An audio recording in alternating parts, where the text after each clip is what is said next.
Waduh, 5.500 orang hadir di dalam roh dan kebenaran. Oke, senang banget hari ini bisa ada di sini. Biasanya cuma bertiga doang tapping di tempat ini, tapi hari ini 3 tambah dikit lah ya. Jadi lumayan, ada begitu banyak orang, ya jiwa yang ada di luar sana. Yang sini sedikit, tapi yang sedikit adalah orang-orang yang diperlengkapi untuk menjangkau yang banyak di luar sana. Amin. Yeah. Oke, teman, hari ini kita bisa bicara, bisa share on-site, ketemuan, dan hopefully apa yang kita pelajari hari ini akan memperlengkapi kita, terutama teman-teman di home, untuk lebih lagi menangkap apa yang menjadi pesan Tuhan buat hidup kita hari-hari ini. Dan seperti yang mungkin teman-teman udah dapat infonya bahwa bulan ini di home kita mau membahas soal use the armor of God, ya, mengenakan perlengkapan senjata Allah. Dan hari ini karena saya tahu ini adalah openingnya, gitu ya, minggu pertama untuk membahas tema tersebut yang bakalan dibahas juga di minggu-minggu depannya, saya akan memberikan sebuah opening karena saya berdoa kiranya Tuhan memakai hambanya Pastor Firdi untuk membahas yang lainnya, ya, perlengkapan yang sampai lengkap lah, gitu ya. Tapi hari ini saya mau bicara soal satu topik, tema yang sudah cukup lama Tuhan taruh di hati saya, gitu, yang relate dengan tema ini atau message ini, yaitu saya mau bicara tentang prepare yourself for the battle. Persiapkan diri kita untuk sebuah pertempuran. Oke, yuk kita buka Alkitab kita dari Kolose pasal yang pertama ayat yang ke-13. Kolose pasal yang pertama ayatnya yang ke-13. Kolose pasal yang pertama ayat yang ke-13. Firman Tuhan bilang begini nih. Ia atau Yesus telah melepaskan kita dari kuasa kegelapan. Ia telah melepaskan kita dari kuasa kegelapan dan memindahkan kita ke dalam kerajaan anaknya yang kekasih. Teman-teman sadar gak sih, waktu kita menerima keselamatan di dalam Yesus, keselamatan juga mencakup aspek ini. Kita dilepaskan dari kuasa kegelapan dan kita dipindahkan ke dalam kerajaan anaknya, yaitu kerajaan Allah, kerajaan Yesus Kristus. Jadi kita dilepaskan dari kuasa kegelapan. Apa itu kuasa kegelapan? Kuasa kegelapan adalah kuasa si jahat, kuasa setan, iblis dan segalanya yang memperoleh kuasanya ketika kita orang percaya atau orang manusia ini hidup dalam kegelapan. Karena begitu. Jadi kalau ada kegelapan, dia akan dapat kuasa. Nah, kegelapan itu bicara apa sih? Kegelapan itu bicara beberapa hal paling enggak.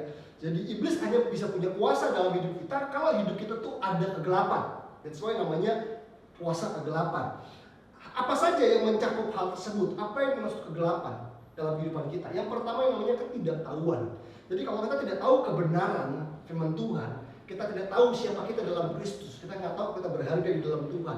Kalau kita tidak tahu kalau kita diampuni, maka iblis dapat kuasa sih kita untuk menuduh kita, untuk membuat kita merasa nggak layak, untuk membuat kita nggak bisa bangkit dari kejatuhan kita dan sebagainya. Ketidaktahuan itu arti kegelapan yang pertama. Yang kedua adalah ketidakpedulian. Jadi kegelapan juga punya arti ignorance, nggak peduli, cuek, gitu ya. Di mana ada sikap cuek, di situ ada kegelapan. Betul nggak? Coba bayangkan, sesuatu tuh kita jadi nggak tahu rata-rata karena bukan karena informasinya nggak ada. Seringkali kita nggak tahu karena kita cuek, karena kita nggak peduli. Di mana ada ketidakpedulian, kecuekan, ignorance, maka di situ akan muncul kegelapan. Iblis bisa mengambil alih. Kalau di dalam komunitas orang tuh sama-sama nggak peduli sama temen di dalam komunitasnya, maka ketidakpedulian menjadi kegelapan buat iblis punya kuasa untuk mencuri, untuk mengambil banyak hal, membisikkan rencana jahatnya kepada orang-orang tertentu. Jadi yang kedua selain ketidaktahuan, yang kedua adalah ketidakpedulian. Tapi yang ketiga, gitu ya, arti dari kegelapan yang nggak boleh ada di hidup kita yang membuat iblis jadi punya kuasa adalah keterpisahan atau putusnya hubungan. Jadi gini, ruangan ini akan dibilang gelap kalau dia nggak ada listrik mengalir dalamnya. Jadi yang dibilang mati lampu itu bukan cuma mati lampunya doang, ya nggak sih? Tapi listriknya mati, ya nggak sih? Bukan cuma lampu kan, AC-nya mati, speakernya mati. Karena mati lampu itu adalah listriknya apa? Terputus koneksi dengan sumbernya. That's why ada kegelapan. Nah, ketika kita putus dengan sumber, kita nggak punya kehidupan doa, kita keintiman dengan Tuhan makin menjauh. Lama-lama kita jadi berada dalam kegelapan. Karena terang itu datang daripada Tuhan. Karena kita berkata Yesuslah terang dunia, gitu kan?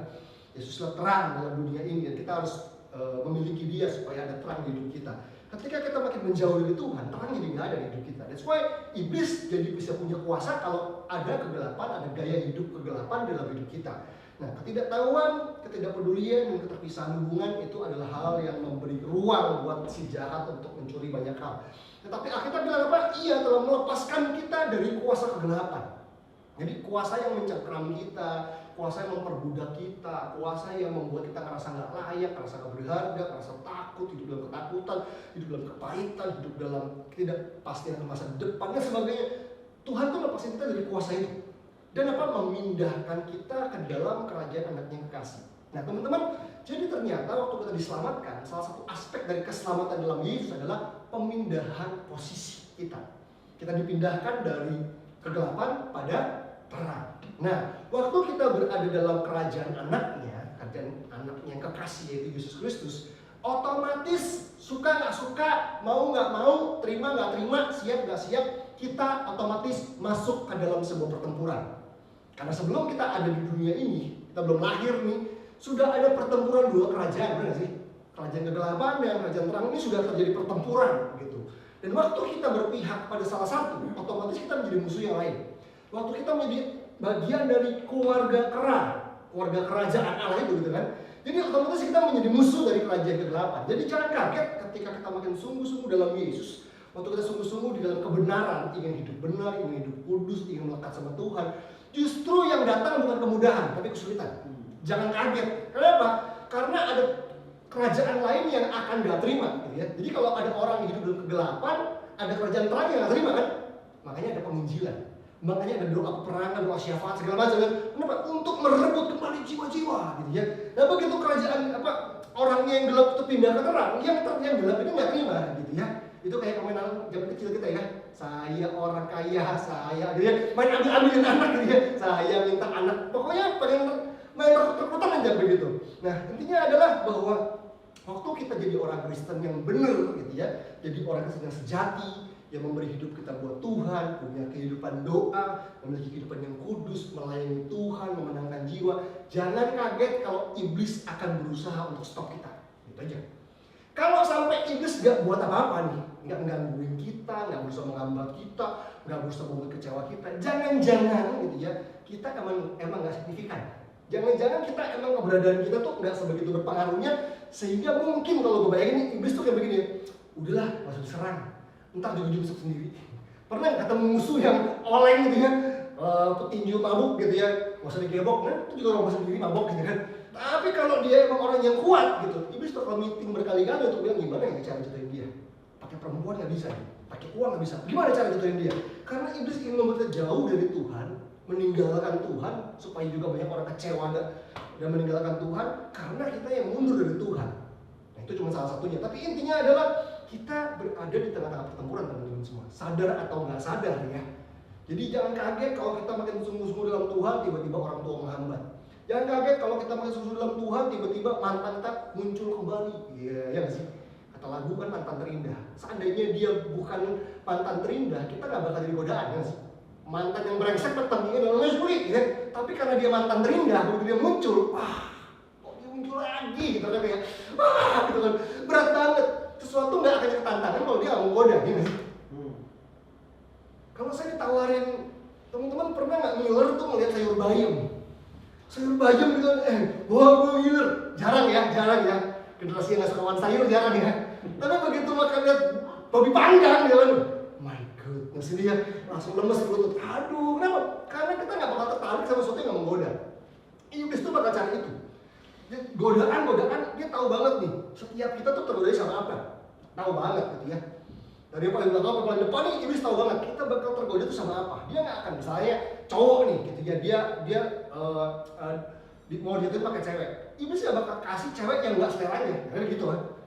Nggak bakal kena kan, umpan itu nggak bakal dapet. Gitu. Kalau misalkan orang nggak tergiur sama uang, gitu ya, dia ternyata adalah orang yang anti kemapanan. Biarin gue miskin susah nggak apa-apa, yang penting gue hidupnya perjuangan, membela yang lemah, kan ada yang begitu kan. Ya dia mau diiming pakai duit, mungkin itu bukan area yang membuat dia tergiur. Tapi mungkin ada area lain yang membuat dia tergiur dan akhirnya dia bisa jatuh di sini. Tapi intinya adalah, yuk teman-teman sadari bahwa kita ada di tengah-tengah pertempuran. Jangan ngerasa bahwa gue ada Kristen, gue ada punya komunitas, gue udah tertanam di sini, gue udah hari ini sudah on fire mengasihi Tuhan. Saya bahkan punya teman sahabat yang pelayanan bareng dari saya kuliah gitu ya, yang sama-sama on fire, sama-sama dengar suara Tuhan, sama-sama dipakai Tuhan, sama-sama di sebuah KKR doain anak-anak muda gitu ya.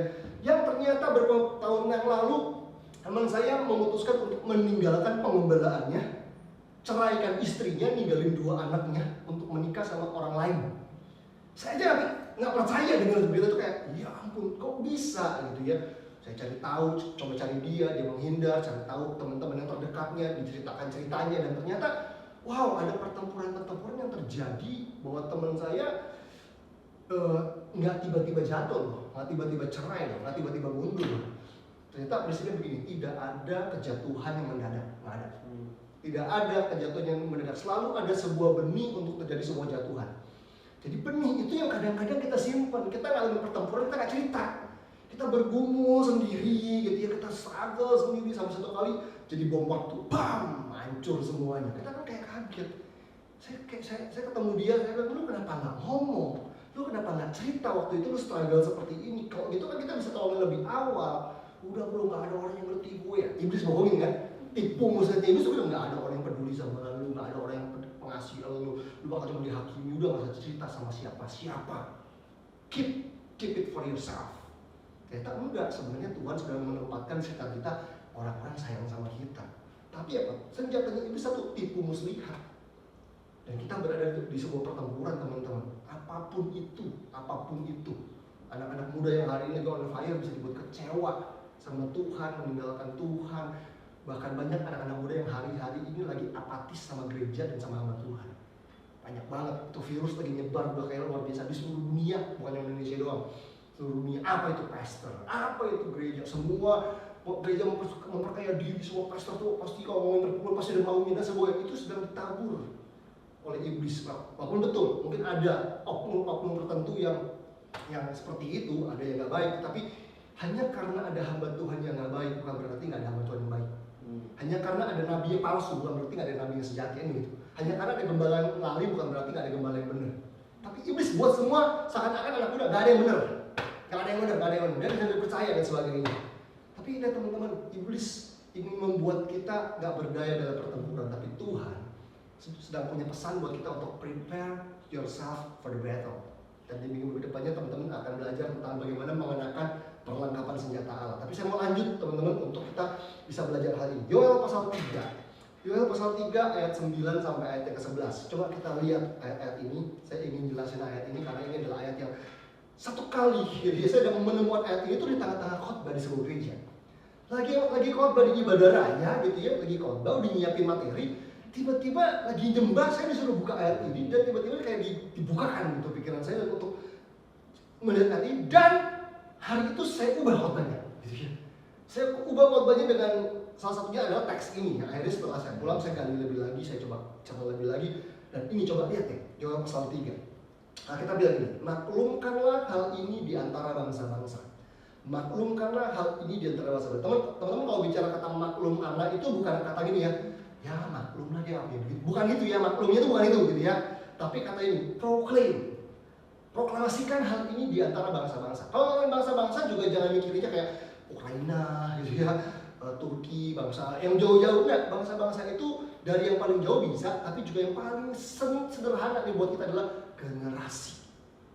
Jadi ada sesuatu yang Tuhan minta kita untuk deklarasikan ini, sampaikan ini, lepaskan pesan ini pada generasi-generasimu. Generasi-generasi bicara tentang generasi sekarang, generasi digital, generasi alpha yang sedang ada di tengah-tengah kita nih ya. Ini pesannya, bersiaplah untuk peperangan. Nah ini kan, prepare yourself for the battle gitu ya, buat umat Tuhan pada waktu itu. Yoel berbuat bersiaplah untuk peperangan, karena ada orang yang nggak siap. Karena ada orang-orang yang disantai, cuma ini gue Kristen, gue ibadah, gue pelayanan, ya udah. Tapi lu nggak sadar bahwa lu ada pertempuran yang lu sedang hadapi, bahkan Tuhan sedang mengutus lu ke tengah-tengah sebuah pertempuran. Pertempuran di sini teman-teman jangan cuma ngebayangin setan ya gitu ya, keliling komplek, dalam Yesus nyipat minyak urapan, nggak begitu loh. Pertempuran itu jangan bayangin itu doang. Tapi lebih daripada itu bahwa nanti kita lihat pertempuran seperti apa. Tapi intinya prepare yourself for the battle, gitu ya, bersiaplah untuk peperangan, gerakkanlah para pahlawan. Suruhlah semua prajurit tampil dan maju. Tempalah mata wajahmu menjadi pedang dan pisau-pisau pangkasmu menjadi tombak. Baiklah orang yang tidak berdaya berkata, aku ini pahlawan.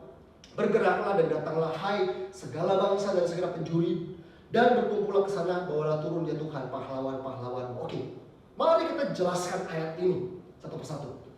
Pertama dimulai dengan kata maklumkanlah hal ini di antara bangsa-bangsa. Dikatakan maklumkanlah. Kata Ibrani yang dipakai di situ adalah kara. Pakai Q ya. Kalau K itu santan, teman-teman ya. Q, kara. Artinya apa? To proclaim, to call out. Tahu nggak call out itu kayak ini, memanggil keluar gitu ya, memanggil keluar. Teman-teman tahu nggak kata eklesia? Gereja dalam bahasa Yunani itu eklesia. Apa itu eklesia? Orang-orang yang dipanggil keluar dari kegelapan pada terang. Orang-orang yang dipanggil keluar untuk berdiri menentukan nasib bangsanya. Karena begitu kan secara politik kata eklesia. Jadi ternyata kata kara ini punya kemiripan. To call out artinya begini. Mungkin ada anak muda yang lagi santai, udah Kristen, udah lebar, udah pelayan, tapi ya fokusnya lagi di drakor gitu ya, pernikahannya Hyun Bin mungkin kemarin gitu ya, lagi fokusnya tuh lagi kemana-mana begitu ya, lagi fokus dengan masalahnya dan sebagainya, lagi fokus dengan orang tuanya mau bercerai mungkin, lagi fokus sama mau kuliah dan sebagainya, tapi tiba-tiba tuh lagi maklumkanlah ini, keluarlah, ini dia, to call out. Jadi ibaratnya gini, bawa generasiku tuh untuk keluar dari fokus mereka, untuk fokus sama apa yang Tuhan mau sampaikan. Apa itu gitu ya? Apa itu? Nah, bersiaplah untuk peperangan. Bersiaplah untuk peperangan. Jadi generasi-generasi kita semuanya di sini dipanggil sama Tuhan untuk bersiaplah untuk peperangan. Kata bersiaplah, prepare, itu bahasa Ibrani-nya kadash. Kadash, pakai Q juga. Kadash itu artinya gini, holiness, holy. Apa hubungannya prepare sama holiness? Ternyata ini, ketika kita masuk dalam sebuah pertempuran rohani gitu ya, yang Tuhan inginkan untuk kita kerjakan, ternyata gini, persiapan terbaik adalah hidup kudus. Persiapan terbaik untuk menghadapi pertempuran adalah dengan memiliki kehidupan yang kudus di hadapan Tuhan. Jaga hati kita dari kepahitan, iri hati, kekecewaan, semua termasuk hal-hal yang menggoda kita, dosa-dosa seksual. Jaga karena pertempuran ini pertempuran yang kalau kita hidup dalam kenajisan, ini bisa mudah trigger hal-hal tersebut dari dalam hati kita, pikiran kita. Karena itu bersiaplah untuk peperangan. Persiapan yang terbaik adalah hidup yang kudus. Saya percaya kalau ngomongin kekudusan itu bukan ngomongin aturan doang. Nggak boleh ini, nggak boleh ini. Nggak boleh ngerokok, bolehnya ini. Nggak boleh ini, nggak boleh ini. Bukan cuma itu. Tetapi saya percaya bahwa kekudusan bicara soal ini. Jatuh cinta sama Yesus lebih lagi. Buat saya, masalah pulang malam, kenapa saya nggak, misalnya di sebuah acara sampai malam, terus ada temen yang ngajakin, bro makan dulu yuk, nggak usah nih, gue pulang aja. Kenapa lu pulang aja? Di rumah ada yang nungguin gue, ada istri gue, ada Fanny Valencia yang cantik jelita yang nunggu. Lu takut sama istri lu? Ya enggak, di rumah kamu nggak ada aturan gitu ya. Bukan, holiness itu bukan aturan nggak boleh pulang jam sebelum jam segini, nggak ada, kita orang dewasa. Tapi tentang jatuh cinta sama seseorang lebih lagi kan begitu kan. Kenapa saya nggak buat ini? Kenapa saya nggak buat itu dalam hidup saya sebagai seorang suami? Simple, bukan karena aturannya, tapi karena saya mencintai pribadi yang ada mendampingi saya. Jadi harusnya holiness tentang itu. Kalau kita sayang sama Tuhan Yesus, kita akan ngerti sendiri dia sukanya apa. Iya sih. Kita lebih pusing sama aturannya. Boleh ngerokok nggak ya? Boleh nge-vape nggak ya? Kita cuma ribut sama boleh ininya nggak ya?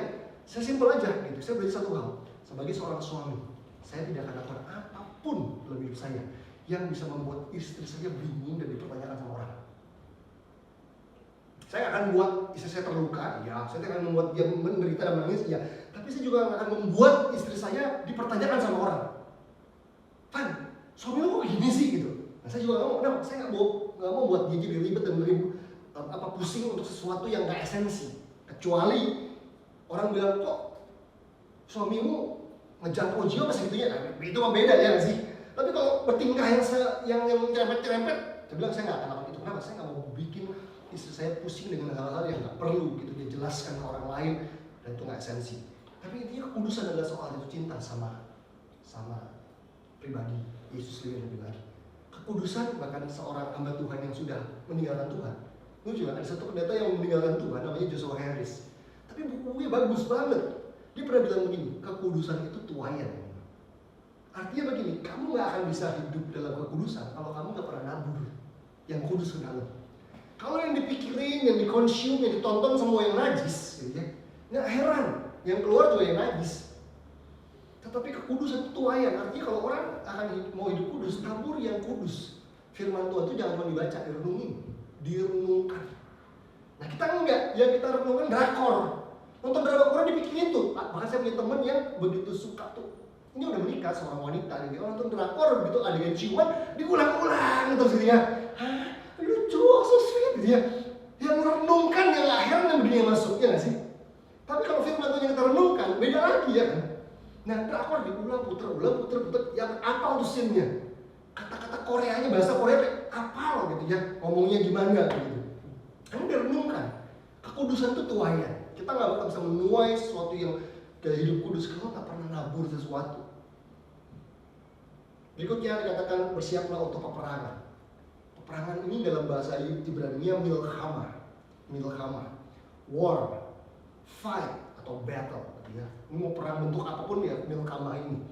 Terus saya bingung kan mulai cari-cari gitu milchama ini, wah artinya perang, berantem, bertempur gitu ya kalau bahasa Indonesia-nya. Ternyata kata milchama ini berasal dari bahasa Yunani yang sebelumnya gitu, akar katanya kata ini laham. Jadi dari kata laham muncul kata milchama. Milchama itu jadi perang, war, fight, battle. Tapi sebelumnya ada kata laham yang menjadi akar kata dari milchama ini. Laham itu tau gak artinya apa? Aneh banget. To eat, makan. Kan kita bingung kan, apa hubungannya makan sama perang? Lu makan cabai banyak-banyak pertempurannya di mulus gitu kan? Bukan, ternyata saya mulai mikir, wah kok lucu ya? Ini apa hubungannya makan sama perang ya? Gitu. Ternyata saya mulai menyadari gini, waktu kita masuk dalam pertempuran, kita nyiapin diri dan kita masuk bertempur gitu ya, mengalahkan kedagingan kita, mengalahkan pemikiran-pemikiran yang negatif gitu ya, mengalahkan semua godaan iblis. Tahu gak sih, waktu kita mengalahkannya, kita berperang mengalahkannya, kita jadi makin kuat. Orang kalau makan jadi makin kuat gak? Kita si tiga lagi kemarin minta teman-teman puasa, tuh pada puasa ya. Wah, saya puasa, misalnya dia masak, itu jangan masak dulu, apa yang sore. Tahu gak terjadi? Dia lemes gitu kan. Lemes, sudah menjelang jam 3, jam 4 tuh suka ada penglihatan ya sih. Bukan karena kenabian, bukan, tapi karena udah ini ya, wah bubur babi, cakwe gitu ya, nasi goreng lacong, penglihatannya udah karena situ kan gitu, karena udah kelingan gitu, lapar. Tapi begitu makan, wah gitu ya, masak, makan, langsung kuat, seger, keringetan semuanya, wah ya gak sih? Nah ternyata makan itu bikin orang kuat bertenaga. Ternyata yang bikin kita kuat di dalam kehidupan rohani kita bukan waktu kita jadi generasi rebahan, banyak istirahat, banyak santai, pelayanan udah segini aja. Ternyata itu gak bikin kuat, itu bikin lemes.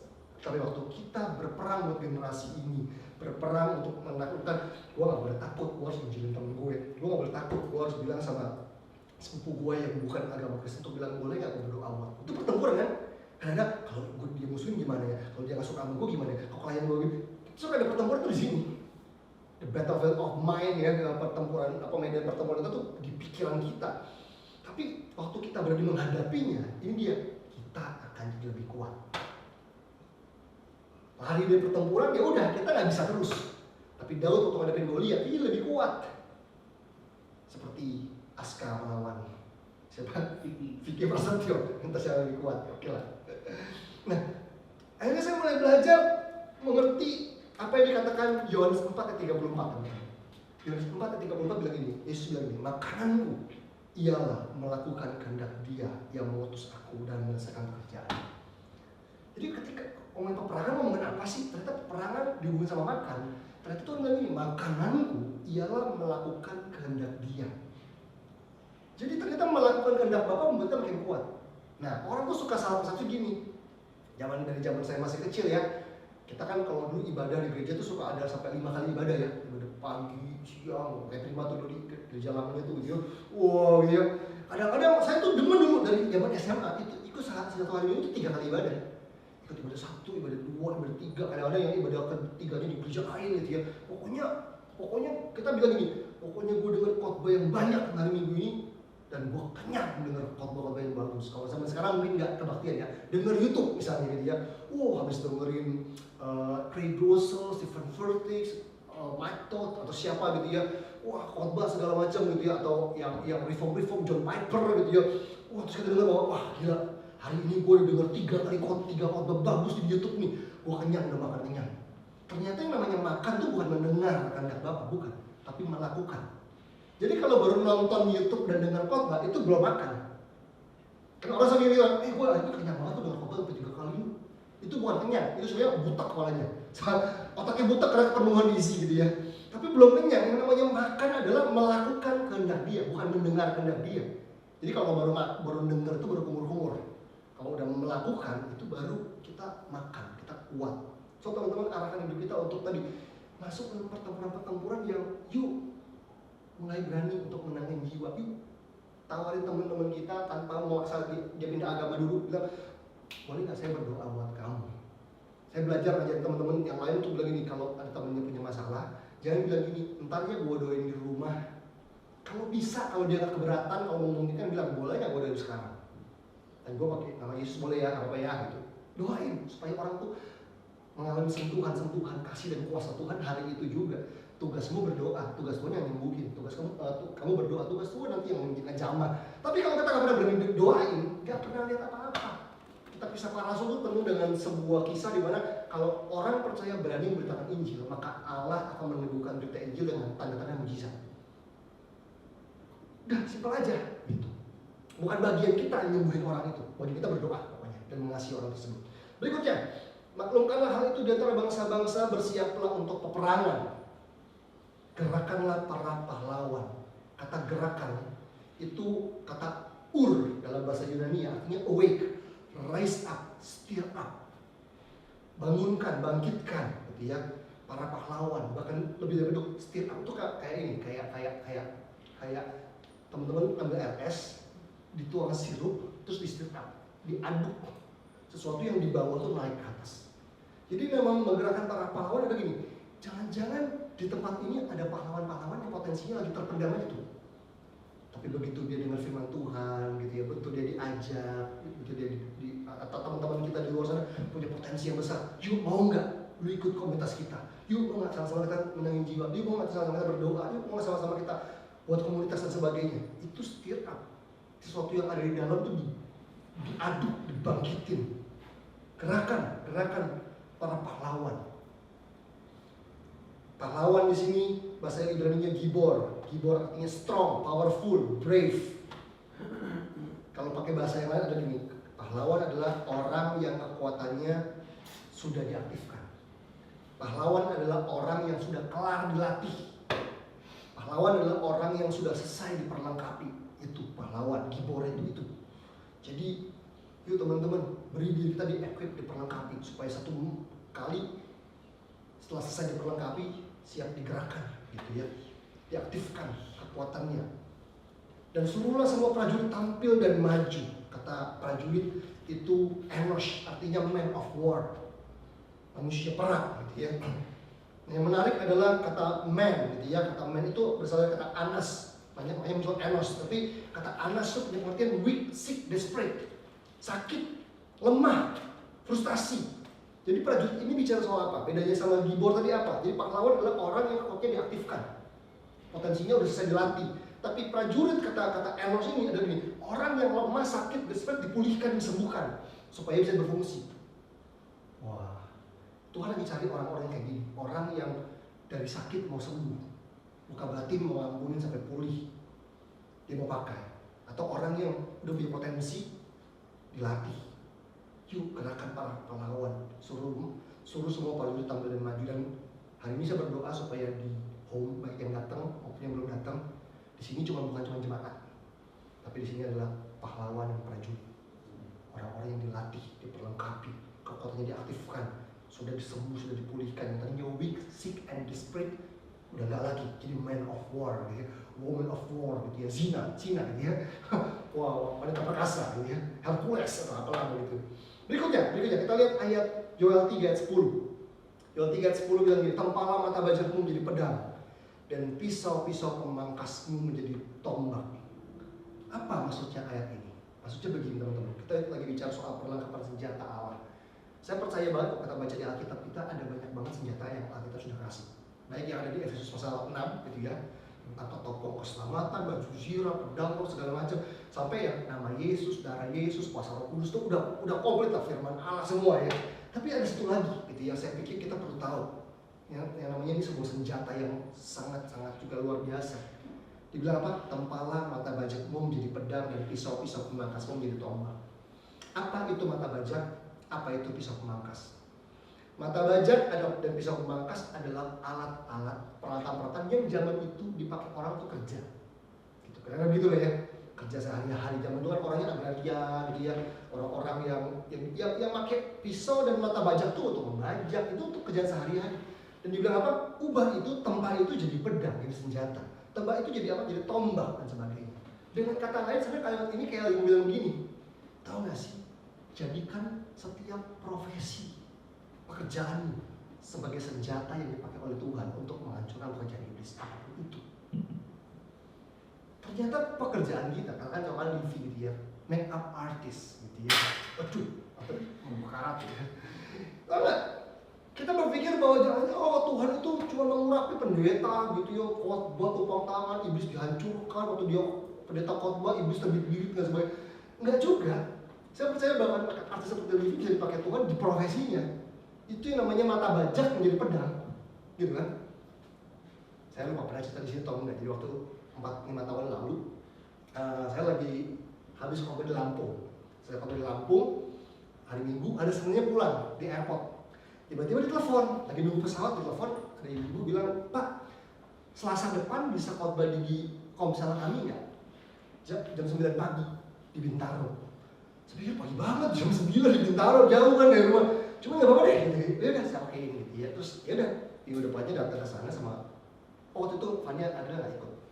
Walaupun sempat beberapa kali khotbah di situ, tapi yang pertama dia nggak ikut karena siangnya saya ada pelayanan lagi. Harus khotbah di mana? Sinar Mas di mana gitu. Jadi ada 2 pagi jam 9 sampai jam mungkin 12 jam 1 gitu. Nah, saya datang ke sana, satu rumah itu ngumpul sekitar 90 ibu-ibu semua 90 orang ngumpul. Yang cowok cuma 2, saya udah main keyboard. Main keyboard cowok, saya juga gitu ya. Nggak tahu kalau dia agak begini, nggak tahu lah pokoknya. Intinya ya udah saya khotbah, dia bikin pujian segala nyanyi, terus saya khotbah, udah saya pamit. Itu rumah penuh. Dia punya tangga gitu ya, naik tangga buat di rumahnya tuh. Itu berjejer, ada supermodel yang duduk di tangga gitu ya. Itu kursi itu bisa buat 3 pantat gitu ya. Pokoknya penuh banget 90 orang di rumah. Kelar, saya pamit, saya bilang, dia bilang, Pak makan dulu. Saya bilang, makan aja. Pak, saya nggak bisa makan dulu, soalnya saya harus ke tempat lain, ke Roxy kalau nggak salah. Jadi saya harus ke daerah Roxy, ada pelayanan lagi, saya langsung aja. Kalau gitu dibungkus Pak, bentar ya. Yang namanya ibu-ibu kalau ngumpul, itu karunia memberi makan 5.000 orang ya sih. Semua makanan ada di situ. Kerupuk, kue basah, kue kering, es buah, semuanya. Wih, itu udah kayak pesta ulang tahun siapa gitu. Ini cuma Komsel doang, padahal 90 ibu. Wah, kotak kan bawa segala macam. Itu ibu bungkusin pakai kotak sampai 3 kotak gitu ya, kue-kue segala macam. Udah cukup Bu, saya udah buru-buru gitu ya. Satu ibu nemenin. Dia bilang, Pak, Bapak tahu nggak siapa kami? Siapa gitu kan? Kami adalah ibu-ibu, mami-mami yang udah ngumpul 11 tahun. Nah, itu 11 tahun mereka ngumpul. Itu mereka awalnya adalah nganterin anak sekolah di satu sekolah di Bintaro. Jadi anaknya masuk gerbang sekolah, ibu-ibunya nongkrong di pintu gerbang sekolah. Bukan city gate ya, school gate gitu ya. Dan school gate gitu ya. Dan daripada ngegibah gitu ya, daripada ngegosip gibah, mereka bahas firman Tuhan dong di situ. Mereka sharing. Jadi hari Minggu kan dengar khotbah di gerejanya pada cerita, sharing. Terus jadi mulai ngincil, mulai mengembalakan teman-teman di situ, ngedoain ibu-ibu, ada yang sakit lah, aduh lutut gua sakit, didoain sembuh, ada yang mau cerai nggak jadi cerai, ada perusahaan yang mau bangkrut, suaminya nggak jadi bangkrut, segala macam terjadi di situ. Gitu. Makanya mereka bertahan sampai 11 tahun sampai ngejangkau yang mami yang baru dan sebagainya. Dia bilang, ini belum semua Pak, masih ada yang belum bisa datang hari ini, dia bilang gitu. Tapi kami dari situ awalnya, jadi cuma ngumpul di pintu gerbang itulah banyak pemulihan terjadi, ada pemuritan, ada mentoring, semua. Saya dengar itu sampai, wow, ini bukan ada STH di sini, cuma ibu-ibu rumah tangga itu yang punya waktu cuma nongkrong di pintu gerbang kan, either ibu rumah tangga atau maminya punya bisnis ya nggak sih? Ya tinggal nyuruh pegawainya doang, tapi intinya mereka di situ. Tuhan bisa pakai ibu rumah tangga dan mami itu yang paginya goreng telur, masak indomie gitu, yang antara sekolah buru-buru gitu ya. Ternyata Tuhan pakai mereka untuk ada. Mereka bernubuat di situ, doain orang di situ, ngebantu orang di situ. Bayangin teman-teman. Itu yang dibilang bahwa mata bajak dan pisau pemangkas kita bisa diubah jadi pedagang tombak. Hari ini jangan anggap remeh profesi. Kalau memang profesi itu kamu kumpulin dari Tuhan, dapetin dari Tuhan, tanya Tuhan, di profesi ini Tuhan mau apa dalam hidupku? Tuhan mau pakai aku seperti apa? Itu bagian dari pertempuran ini teman-teman. Membawa orang-orang datang sama Tuhan, membawa orang-orang sama Tuhan. Saya masih ingat ada satu kenalan di Bali gitu ya. Saya kenal satu anak muda namanya Diana. Diana ini dimentor sama namanya Pak Andi Prawira, satu orang hamba Tuhan yang punya movement luar biasa. Dia anak muda, kerjaannya cuman di yayasan apa ombak gitu, penunggang ombak or something di Uluwatu. Dia mementor anak-anak Hindu-Hindu gitu tuh yang SD. Saya 2 kali datang ke sini, ke sana kasih pelatihan segala macam. Anaknya simpel banget gitu ya, cuman pokoknya kayak anak-anak, nanti ngajak temennya ke gereja, cuma gitu doang. Masih muda, baru menikah 1 tahun yang lalu atau 2 tahun yang lalu, 1 tahun yang lalu kalau salah. Masih muda banget gitu. Jadi satu kali anak ini gitu ya, dia itu bekas Hindu. Dulunya Hindu terus dia kenal Tuhan, memuridkan dan sebagainya. Satu kali ketemu satu keluarga yang sakit. Jadi ada satu suami istri sakit, dia kenal. Dia cuma bilang gini, intinya boleh nggak saya doain bapak sama ibu? Orang Hindu dia bilang, boleh ya saya doain, saya orang Kristen, saya doainnya dalam nama Yesus ya. Didoain lah gitu. Doanya bagus gitu, tertata rapi yang kayak gitu doa yang begitu didoain, beberapa minggu kemudian, nggak sampai seminggu gitu, sembuh total. Itu saya lupa sakitnya apa, pokoknya sembuh. Dan keluarga ini yang justru bilang bahwa kita sembuh itu karena didoain, gitu, bukan karena obat. Kan didoain karena udah berobat terus nggak sembuh. Di kontak si Diana itu, thank you ya buat doa kamu ya, kita tuh sembuh, dia bilang begitu. Kami tuh sembuh didoain kamu. Boleh nggak minta dicatatin doanya? Jadi dia dia kasih kertas, minta si Diana ini nyatetin doanya. Sini bingung, nah gua kan doa mengalir aja gitu ya, orang karismatik gitu ya. Kalau doa mana sih rancang-rancang, cuma tutup mata, tumpang tangan selesai gitu ya. Ya udah dia tulisin doanya sebisanya dia aja, yang gampang-gampang lah ya, kira-kira kalau orang bukan Kristen baca itu gampang. Tapi tetap dalam nama Yesus gitu ya. Doanya sebagai nama Yesus. Karena ini emang doa aslinya begini gitu. Dikasih. Tahu nggak? Itu orang pasangan itu fotokopi doa itu. Difotokopi dibagi ke temennya. Apa yang terjadi? Nggak nyampe sebulan ada 8 keluarga terima Yesus gara-gara fotokopi ini. Gila kan? Kalau teman-teman ketemu dengan media, simpel banget orangnya, sederhana banget gitu, nggak kayak pengkhotbah, nggak dia malu apa gitu. Tapi lihat deh, orang tuh bisa dipakai Tuhan tuh segitunya kalau dia mau. Kadang-kadang kita nggak punya inisiatif, takut, ini, iblis lebih berani. Terobos mana-mana tuh iblis lebih berani. Sampai saya dengar cerita teman saya, dia kerja di satu perusahaan, dia bilang gini, gue tuh malu ya sama diri gue sendiri. Kenapa? Jadi dia kerja satu perusahaan, satu lantai gini kan, itu banyak meja ya, kubikal gitu ya. Dia bilang, gue punya teman tuh ateis di situ, satu lantai itu. Nah, gue ada punya Roh Kudus nih, Roh Kudus bahasa roh pelayanan lah, baru 20 udah semua gitu ya. Tapi, tau gak, tiap hari teman gue yang ateis itu keliling meja teman-temannya untuk meyakinin satu ruangan bahwa Tuhan itu nggak ada. Yakin, dia rajin banget. Lah gua, gitu begitu. Yang pelayan Tuhan diem baik gitu, gak buat apa-apa. Dia lebih punya apa sih? Lebih yakin gitu ya, lebih bisa meyakinkan orang bahwa Tuhan itu nggak ada. Dia nggak takut agama pun, dia diajakin ngobrol, Tuhan itu nggak ada lagi. Yang untuk ateis, itu keliling meja demi meja, teman-teman bayangin sih. Ini pertempuran kita tuh kayak gini. Jadi nggak cuma pakai shofar, bendera, enggak gitu ya.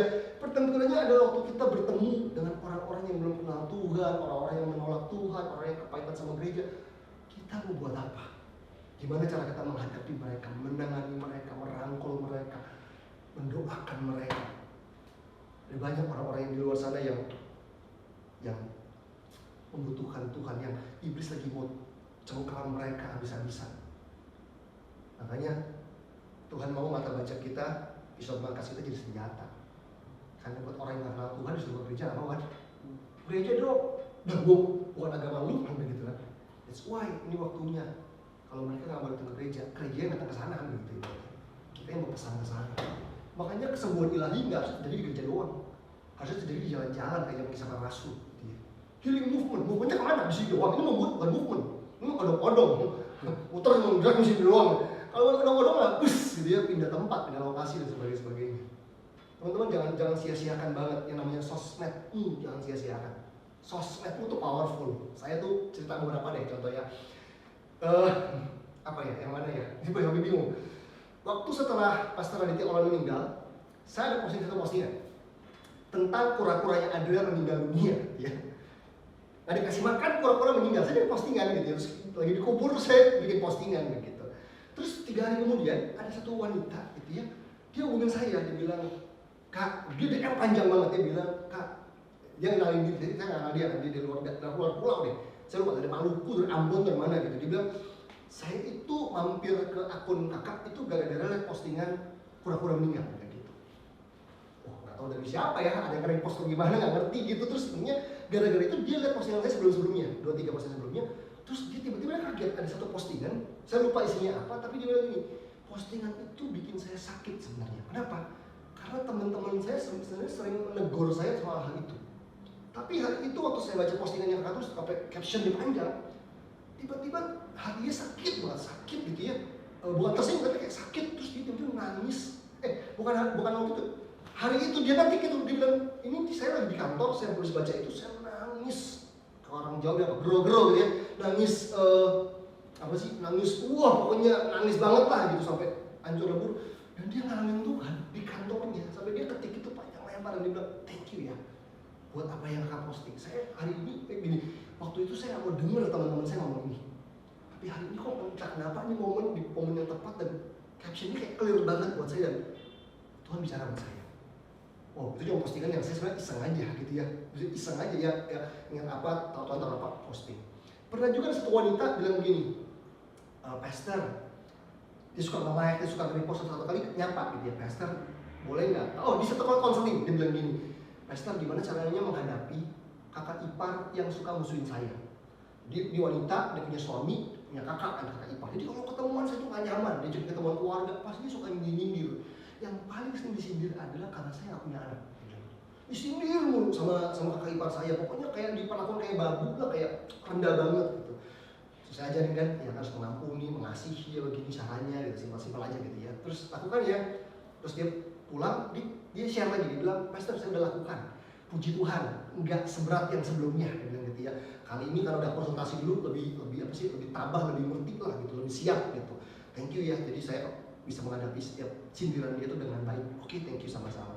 Terus dia bilang, Pastor boleh dong doain saya supaya saya punya anak. Oke, saya doain ya. Tapi beneran lo doain, dan dia maksa banget gitu ya. Itu chat gak kelar, beneran Pastor doain. Ini wanita maunya apa sih gitu kan? Iya, gua doain nanti. Ternyata saya berpikir, jangan-jangan dia minta doain sekarang maksudnya gitu kan. Saya ketik dong, dalam nama Yesus hamil dan suruh. Maksudnya gini, biar percakapan ini tertutup, biar close gitu ya. Setelah itu gue gak digangguin terus. Terus dia, thank you ya Pastor. Oh dia pengennya begini gitu kan. Oh ya udah gitu ya. Nah sekitar 3 bulan kemudian, itu akhir tahun ya masalah. Dia kontak lagi, bilang Pastor thank you banget ya, saya hamil, dia bilang begitu. Hah?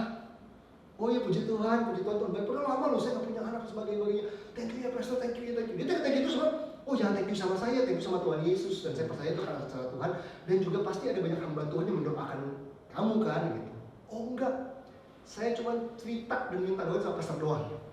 Sebelum gawat dong, gue ngetik kalau bisa hamil. Gue emang hamil apaan gitu kan, cuma ngetik doang gitu. Tapi teman-teman, ini cuma satu dua cerita dari sekian banyak cerita yang kadang-kadang cuma simpel banget gitu. Bahkan ada satu wanita jam 1 malam seminggu yang lalu DM. Ternyata saya punya postingan udah berapa tahun yang lalu itu memulihkan hubungan dia sama gembaldanya. Baru tahu, dikirim voice note 4-5 voice note itu untuk cerita kesaksian bahwa thank you ya buat message-nya waktu itu. Saya nggak pernah tahu. Tapi dia teman-teman bayangin deh, ada hal-hal simpel yang bisa berubah jadi pedang dan senjata untuk menghancurkan pekerjaan iblis. Orang-orang yang tadi terluka, orang yang tadi nggak punya pengharapan, orang yang tadi nggak dipulihkan, orang yang tadi nggak mau berubah, tiba-tiba. Dan lucunya gini, kadang-kadang gini, ini ada orang yang gue kenal di jemaat gue ngomongin dia tobat-tobat. Nah gue bikin postingan nggak sengaja, orang denger dia berubah. Lu sebenarnya gimana sih nih gitu kan? Lucu banget. Tapi teman-teman yuk, kita nggak pernah tahu pekerjaan Roh Kudus yang mengubah semua orang. Tinggal mana yang buka hati dia kesambar kan begitu. Tapi jangan pasif, jangan diem. Apalagi kita bilang gini, yang seterusnya dari ayat 3:10 ya. Baiklah orang yang tidak berdaya berkata aku ini pahlawan. Kadang-kadang alasan kita untuk nggak maju berperang tadi adalah Ya ampun Tuhan, gue disuruh nginjil. Ya ampun Tuhan, gue suruh doain orang lain. Ya ampun gue suruh caringin orang, ngurusin orang. Gue aja banyak masalah gitu kan. Gue aja masalah lebih banyak daripada orang yang gue layanin dan sebagainya. Tapi firman Tuhan bilang ini, orang yang tidak berdaya berkata aku ini pahlawan. Ini bukan bohong sih, ini nggak ngajarin bohong, tapi ngajarin kita untuk melihat dari perspektif yang benar. Artinya kalau kita hidup based on fakta doang nih, kita akan lihat bahwa ya orang tua gue cerai, ya gue gak punya duit, ya gue gak punya kerjaan, ya gue masih begini, ya gue masih begitu dan sebagainya. Kita cuma lihat apa? Fakta. Kita cuma lihat apa? Data. Fakta sama data nggak salah. Tetapi ada yang lebih tinggi daripada itu namanya iman. Kalau kita hidup dengan fakta, ya udah, cuma kunci aja bahwa gue nggak bisa apa-apa. Tapi saya percaya fakta beda sama kebenaran. Faktanya gue gak punya duit, kebenarannya adalah Tuhan mau memberkati gue, kan begitu. Saya masih ingat saya diundang ke Ngawi KKR, di kontak Kak, bisa datang ke sini nggak? Isi KKR, cuman gereja kita nggak punya duit untuk undang kakak, bayangin nggak? Dan masalahnya hari itu gue juga nggak punya duit, bayangin nggak? Undang gereja nggak punya duit, undang pendeta nggak punya duit, bingung kan? Gitu kan? Saya cuma bilang gini, yuk kita doa sama-sama, kalau Tuhan suruh saya pergi, saya akan pergi, pakai biaya sendiri. Dan apa yang terjadi? Beneran, hari itu disediain dananya, bisa berangkat, bisa pergi, pulang nggak punya duit lagi. Baru pulang nggak punya duit, gitu ya, habis pelayanan habis gitu ya, Tuhan bisa gerakin satu orang yang setahun itu musuhin saya. Ada satu temen yang nggak tahu kenapa musuhin gue tanpa sebab. Dia tanya kenapa nggak mau jawab dan sebagainya.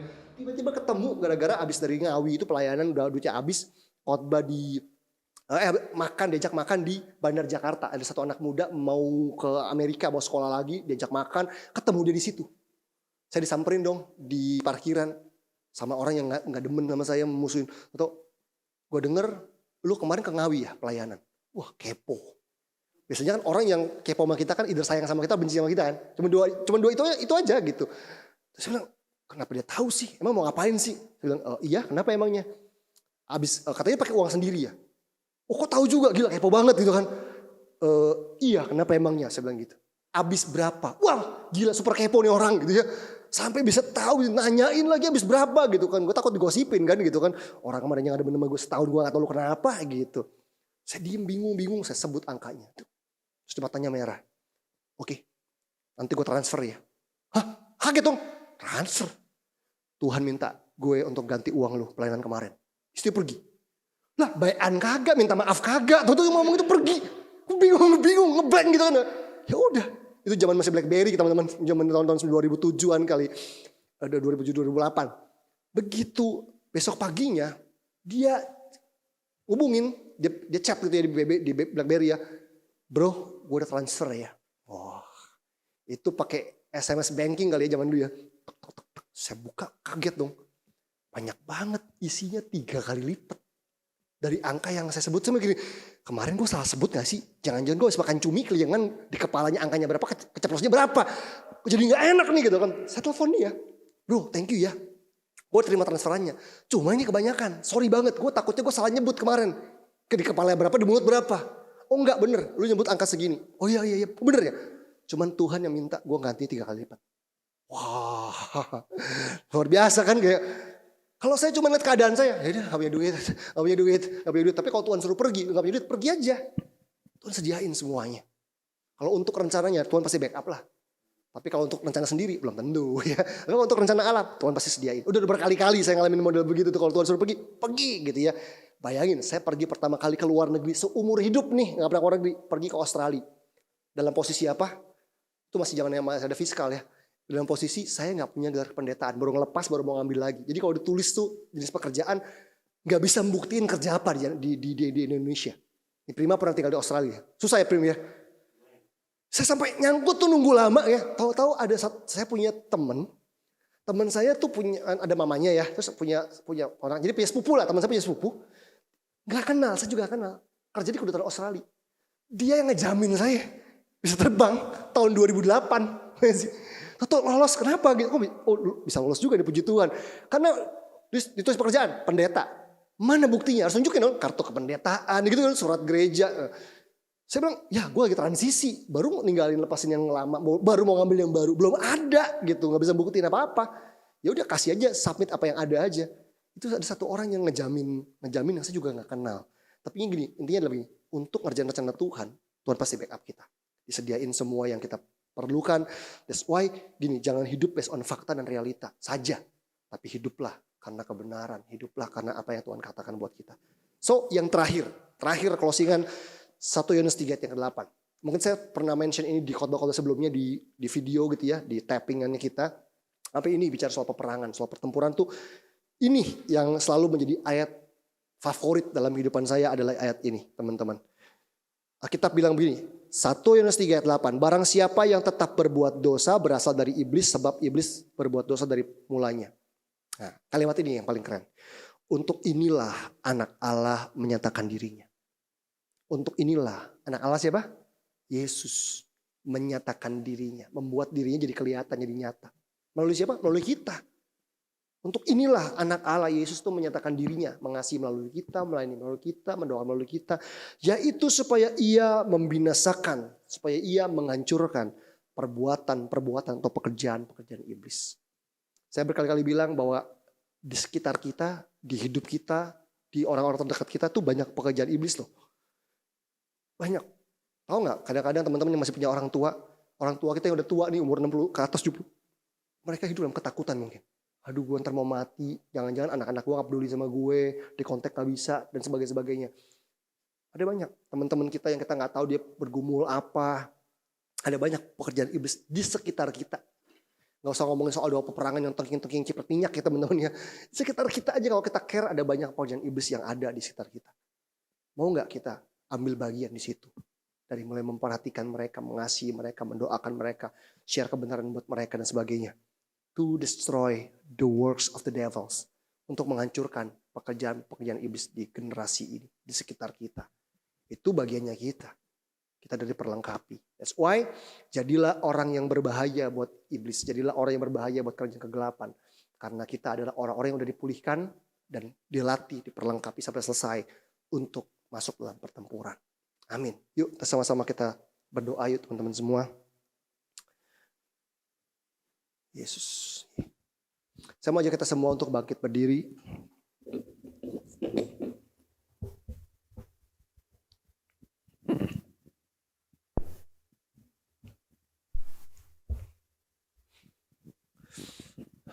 ...24 tahun yang lalu... ...saya cuma anak muda biasa... ...di sekolah SMA negeri... ...yang penuh kepahitan...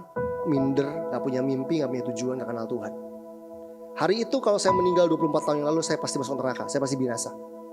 Saya hidup dalam dosa... ...hidup dalam ketertutupan... ...saya pendem banyak luka... ...gak berani cerita sama temen... ...gak cerita sama orang tua dan sebagainya. Tapi 24 tahun yang lalu... Ada satu kakak kelas saya yang umurnya cuma setahun di atas saya, namanya David.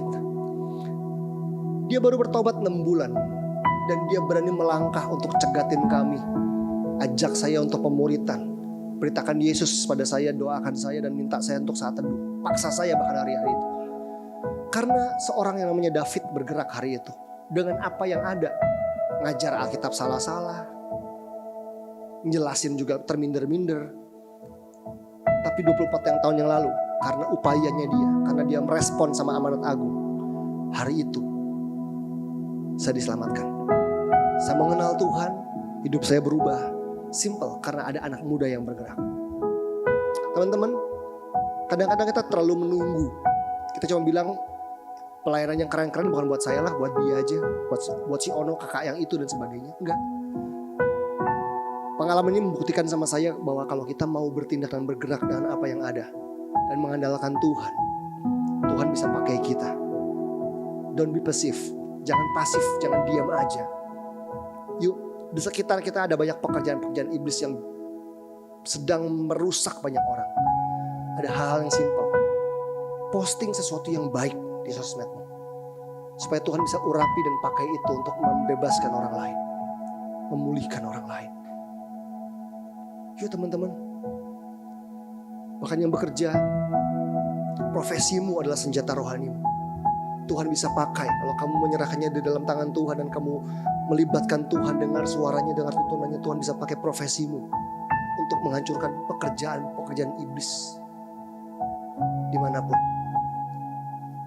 Bapak, aku berdoa biar di tempat ini Tuhan lahirkan para prajurit dan pahlawan. Orang-orang, bahkan mungkin kami yang masih sangat-sangat muda, dengan apa yang ada Tuhan pakai kami untuk masuk dalam pertempuran. Perlengkapi kami hari-hari ini Tuhan, bahkan bulan ini. Atau kami belajar tentang perlengkapan senjata Allah. Perlengkapi kami untuk masuk dan memenangkan pertempuran. Karena kami tahu kami ada di pihak Allah kami yang perkasa. Allah kami adalah Allah yang tidak terkalahkan. Dan kami mau menyatakan kemuliaan, menyatakan kasih, kebenaran, kekuatan Allah buat generasi kami. Aku berdoa supaya ada teman-teman di sini yang mulai berdiri buat keluarganya. Mungkin ada di antara kami yang tawar hati, sakit hati. Udah deh, keluarga gue, udah urusannya masing-masing. Tapi enggak, kami tahu kami dipanggil seperti Daud, pahlawan-pahlawan Daud yang berdiri buat kebun kacang merah, mempertahankan dari musuh. Dan kami dipanggil untuk berdiri buat keluarga kami. Urapi kami Tuhan, tolong kami, mampukan kami. Biar semua yang kami pelajari di tempat ini gak sia-sia. Kami pulang ke rumah, home. Bukan supaya kami stay lama-lama di sini. Tapi kami pulang ke rumah, di home, untuk di-equip. Supaya satu kali kami diutus pergi. Untuk bertempur, berperang, menolong banyak orang. Dan kami kembali pulang ke home. Untuk menceritakan apa yang Tuhan kerjakan dalam hidup kami. Terima kasih Roh Kudus. Berkati gereja ini, GKI Home. Tuhan pakai gereja ini untuk melahirkan para prajurit dan pahlawan yang gagah perkasa di tengah-tengah generasi ini. Dalam nama Yesus kami berdoa dan mengucap syukur. Amin. Mari kita mempersiapkan diri untuk perjamuan kudus.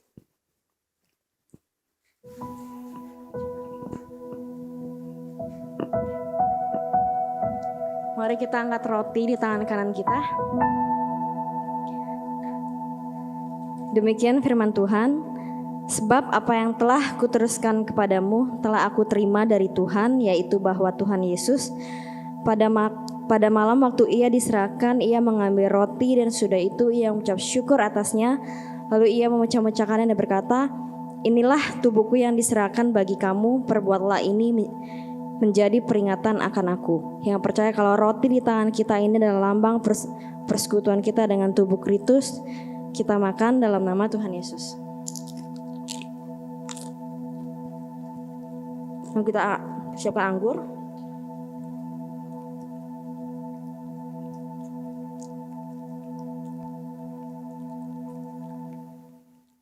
Sebentar, susah. Oke. Demikian juga ia mengambil cawan sesudah makan lalu berkata, cawan ini adalah perjanjian baru yang dimateraikan oleh darahku. Perbuatlah ini setiap kali kamu meminumnya menjadi peringatan akan aku. Yang percaya kalau anggur di tangan kita ini adalah lambang persekutuan kita dengan darah Kristus, kita minum dalam nama Tuhan Yesus.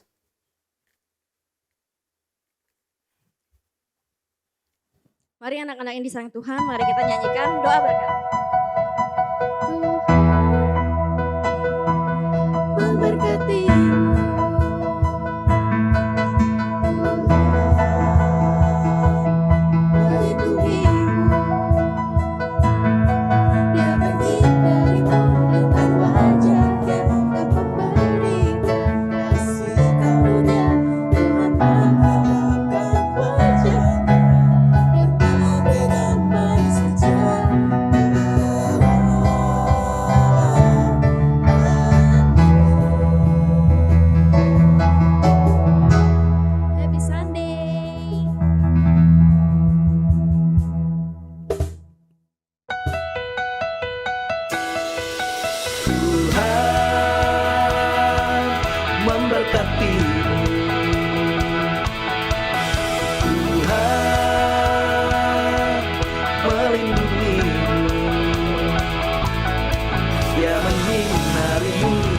wajahnya dan memberikan kasih karunia. Tuhan menghadapkan wajahnya dan memberi damai sejahtera.